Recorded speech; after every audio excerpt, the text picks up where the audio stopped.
Hello, എല്ലാവർക്കും നമസ്കാരം. മണി ടോക്കിൻ്റെ പുതിയൊരു എപ്പിസോഡിലേക്ക് സ്വാഗതം. നമ്മൾ ഒരു പണക്കാരനാകണമെങ്കിൽ എന്ത് ചെയ്യണം, അല്ലെങ്കിൽ ഒരു റിച്ച് പീപ്പിൾ ആകാൻ വേണ്ടി നമ്മൾ എന്ത് ചെയ്യണം, അതുപോലെ റിച്ച് പീപ്പിൾ ചെയ്യാത്ത ചില കാര്യങ്ങളുണ്ട്. അതെന്തൊക്കെയാണ്? അതാണ് ഇന്ന് നമ്മൾ ഈ വീഡിയോയിലൂടെ ഡിസ്കസ് ചെയ്യുന്നത്. നമ്മുടെ റിച്ചായിട്ടുള്ള ആളുകൾ ചെയ്യാത്ത ചില കാര്യങ്ങളുണ്ട്. അതെന്തൊക്കെയാണെന്നറിയുന്നു. ഒന്നാമത്, അവർ പുവർ മെൻറ്റാലിറ്റി കൊണ്ട് നടക്കുന്ന ആളുകളല്ല. രണ്ട്, അവർ ഇൻവെസ്റ്റ്മെൻറ്റ് ചെയ്യും. മൂന്നാമത്, അവർ റിസ്ക് എടുക്കാൻ തയ്യാറാണ്. നാലാമത്, അവരൊരു കംഫോർട്ട് സോണിൽ നിൽക്കത്തില്ല. ഈ 4 കാര്യങ്ങൾ കൃത്യമായി ചെയ്യുന്നത് കൊണ്ടാണ് പണക്കാർ വീണ്ടും വീണ്ടും പണക്കാരാകുന്നത്.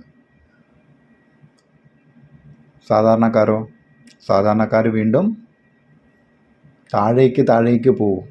കാരണം ഇത് രണ്ടും തമ്മിലൊരു ബന്ധമുണ്ട്. എന്തൊക്കെയാണ് ആ ബന്ധം എന്നറിയുന്നു?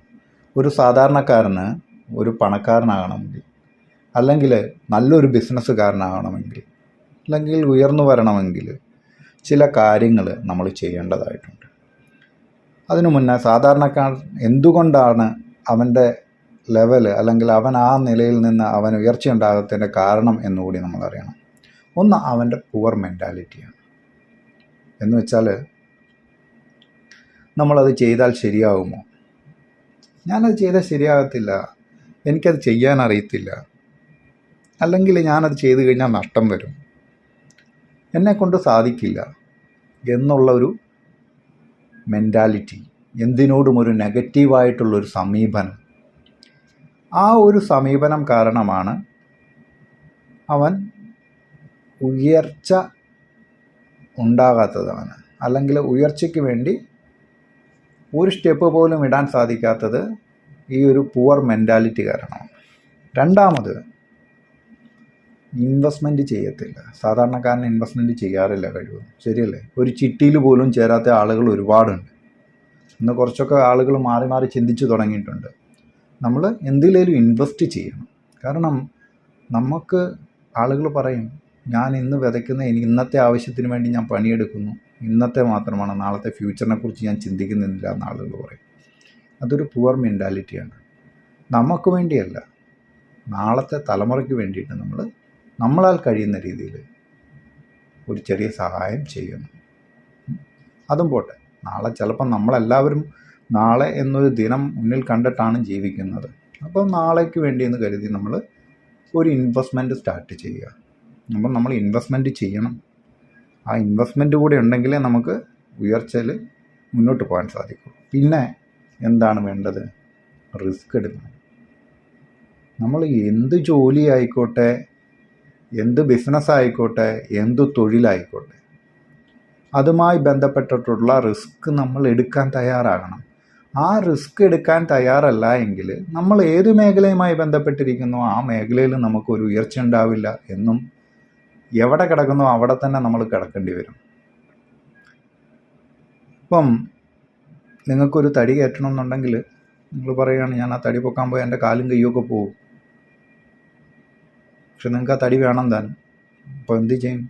നിങ്ങൾ അതിനുള്ള മാർഗ്ഗങ്ങൾ സ്വീകരിച്ചാൽ തടി എങ്ങനെയും കയറ്റിയെടുക്കാനായിട്ട് നോക്കണം. അവിടെ റിസ്ക് എടുക്കേണ്ട അത്യാവശ്യമാണ്. അതുപോലെ തന്നെയാണ് ബിസിനസ്സിലും റിസ്ക് പല രീതിയിലുണ്ട്. അപ്പം നമ്മൾ റിസ്ക് എടുക്കുക. വരുന്ന റിസ്കിനെ നമ്മൾ ഓവർകം ചെയ്യാനുള്ള റെമഡീസ് നമ്മൾ തയ്യാറാക്കി വയ്ക്കുക. അപ്പം നമ്മൾ റിസ്ക് എടുക്കാനായിട്ട് എപ്പോഴും തയ്യാറായിരിക്കണം. അടുത്തത് ഒരു പ്രശ്നം എന്ന് പറയുന്നത്, നമ്മൾ വീട്ടിലിപ്പോൾ നമുക്ക് നല്ല സാഹചര്യങ്ങളുണ്ട്, അച്ഛനമ്മയൊക്കെ പണിക്ക് പോകുന്നുണ്ട്, അല്ല ജോലിക്ക് പോകുന്നുണ്ട്, അല്ലെങ്കിൽ വേണ്ട വീട്ടിൽ നല്ല സാമ്പത്തികമുണ്ട്. ഇനി ഞാൻ ജോലിക്ക് പോയിട്ട് അല്ലെങ്കിൽ ഞാനൊരു ബിസിനസ് ചെയ്തിട്ടോ കാശുണ്ടാക്കേണ്ട ആവശ്യമൊന്നുമില്ല, എനിക്ക് ആവശ്യത്തിനുള്ള കിട്ടുന്നുണ്ട് എന്നൊരു ചിന്താഗതി നമ്മുടെ ഉള്ളിൽ ഉറച്ചു കഴിഞ്ഞാൽ നമ്മൾ അതിൽ നിന്ന് പുറത്തേക്ക് വരില്ല. അതേപോലെയാണ് ചില ജോലികളൊക്കെ ചെയ്യുന്ന ആളുകൾ. ആദ്യം ചെല്ലുന്ന കമ്പനിയിൽ നമുക്ക് കുഴപ്പമൊന്നുമില്ല, നമ്മൾ നല്ല രീതിയിൽ സെറ്റായി, ഓക്കെ, ഞാൻ എല്ലാം കൊണ്ടും തൃപ്തനാണ്, എനിക്കിത് മതി, ഇതിൽ നിന്ന് പുറത്തു പോകാൻ ഞാൻ ആഗ്രഹിക്കുന്നില്ല, ഇത് വളരെ സുരക്ഷിതമാണ് എന്ന് കരുതിയിട്ട് നമ്മൾ അവിടെ തന്നെ നിൽക്കും. അതൊരു കംഫർട്ട് സോണാണ്. ആ കംഫർട്ട് സോണിൽ നിങ്ങൾ എന്നും അതേ ലെവലിൽ തന്നെ ഉണ്ടാവും. നിങ്ങൾക്ക് ഉയർച്ച വേണോ അല്ലെങ്കിൽ ഒരു മാറ്റം വേണമെന്നുണ്ടെങ്കിൽ നിങ്ങൾ ആ കംഫർട്ട് സോണ് ബ്രേക്ക് ചെയ്യണം. നിങ്ങൾക്ക് ആ സുരക്ഷിതത്വ ബോധമുള്ളത് നിങ്ങൾ ബ്രേക്ക് ചെയ്ത് പുറത്തു വന്നാൽ മാത്രമേ നിങ്ങൾക്കൊരു ചലഞ്ച് ഏറ്റെടുത്ത് ചെയ്യാനായിട്ട് സാധിക്കുകയുള്ളൂ. അങ്ങനെ ചലഞ്ച് ഏറ്റെടുത്ത് ചെയ്യുമ്പോഴേ റിസ്ക് വരുള്ളൂ. ആ റിസ്കിനെ നിങ്ങൾക്ക് ഓവർകം ചെയ്യാനായിട്ട് സാധിക്കുകയുള്ളൂ. അങ്ങനെ നിങ്ങൾക്ക് ജീവിതത്തിലാണെങ്കിലും ബിസിനസ്സിലാണെങ്കിലും ജോലിയിലാണെങ്കിലും ഉയർച്ച ഉണ്ടാവുള്ളൂ. നമ്മൾ എപ്പോഴും ആ കംഫർട്ട് സോണിലാണ് നിൽക്കുന്നതെങ്കിൽ ഒരിക്കലും നമുക്കൊരു മാറ്റം ഉണ്ടാവില്ല. നമ്മളെ ഭരിക്കാൻ ആളുകളുണ്ടാവുന്നല്ലാതെ നമുക്കൊരു മാറ്റം ഉണ്ടാവില്ല. നമ്മളെന്നും അവിടെ തന്നെ കിടക്കും. അതിൽ നിന്ന് നമുക്ക് മാറണമെന്നുണ്ടെങ്കിൽ ഈ കംഫർട്ട് സോൺ നമ്മൾ ബ്രേക്ക് ചെയ്യണം. ബ്രേക്ക് ചെയ്ത് പുറത്ത് വരണം. നമ്മൾ പുറത്ത് വന്നെങ്കിൽ മാത്രമേ നമുക്ക് ഉയർച്ച ഉണ്ടാവുള്ളൂ. ഒരു മുട്ടയ്ക്കകത്ത് ഒരു കിളിക്കുഞ്ഞോ അല്ലെങ്കിൽ കോഴിക്കുഞ്ഞോ ഒക്കെ മുട്ടയ്ക്കകത്തുണ്ടാവും. അത് ആ മുട്ടയുടെ ഷെല്ല് അതിൻ്റെ തോട് പൊട്ടിച്ച് പുറത്ത് വന്നു കഴിയുമ്പോഴാണ് നമ്മൾ പുറം ലോകം കാണുന്നത്. ആ കോഴിക്കുഞ്ഞുങ്ങളൊക്കെ പുറം ലോകം കാണുന്നത് അല്ലേ, സ്വാതന്ത്ര്യം എന്താണെന്ന് അറിയുന്നത്. അതേപോലെ നമ്മളെ ബന്ധിച്ചിട്ടിരിക്കുന്ന തൊഴിലായിക്കോട്ടെ അല്ലെങ്കിൽ മറ്റെന്തെങ്കിലും തരത്തിലുള്ളതായിക്കോട്ടെ, അവയിൽ നിന്ന് നമ്മൾ പുറത്ത് വരണം. പുറത്ത് വന്ന് നമ്മൾ ലോകം എന്താണെന്ന് മനസ്സിലാക്കണം. നമ്മൾ പുതിയൊരു ബിസിനസ് മേഖലയിൽ ഇറങ്ങിത്തിരിക്കണം. അത് ഇപ്പം ജോലിയാണെങ്കിലും നിങ്ങൾ ഒരിടത്തും സ്ഥിരമായി നിൽക്കരുത് എന്ന് പറയുമ്പോൾ നിങ്ങൾ വിചാരിക്കും ഉള്ള ജോലി നശിപ്പിക്കാനാണോ? അല്ല. നിങ്ങൾക്ക് ജോലിയിൽ ഉയർച്ച വേണമെങ്കിൽ നിങ്ങളിപ്പം സ്ഥിരമായി ഇപ്പം അവിടെ നിൽക്കുന്നിടത്ത് നിന്ന് നിങ്ങൾ പുറത്ത് വരണം. പുതിയ മേഖലകൾ നിങ്ങൾ കണ്ടുപിടിക്കണം. എങ്കിലേ നിങ്ങൾക്ക് ആ ഒരു മേഖലയിൽ വളർച്ച ഉണ്ടാവുള്ളൂ. എന്നും ഒരേ തൊഴിൽ തന്നെ ചെയ്തുകൊണ്ട് നിന്ന് കഴിഞ്ഞാൽ എന്ത് വളർച്ചയാണ് ഉണ്ടാകുന്നത്? നിങ്ങൾക്ക് എന്ത് അറിവാണ് നിങ്ങൾക്ക് കിട്ടുന്നത്?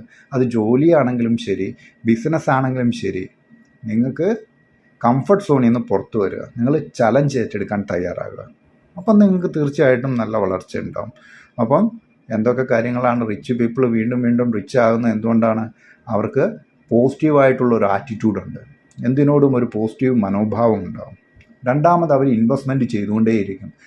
സാധാരണക്കാർക്ക് അല്ലെങ്കിൽ ഒരു മിഡിൽ ക്ലാസ്സിനൊക്കെ ഇൻവെസ്റ്റ്മെൻറ്റ് എന്ന് പറഞ്ഞു കഴിഞ്ഞാൽ അവർക്ക് എന്തെങ്കിലും കൂടുതൽ മിച്ചം കിട്ടിക്കഴിഞ്ഞാൽ അവൻ തന്നെ ചെയ്യും, കിട്ടുന്നതിനേക്കാട്ടിലും കൂടുതൽ നമ്മൾ ചിലവാക്കും.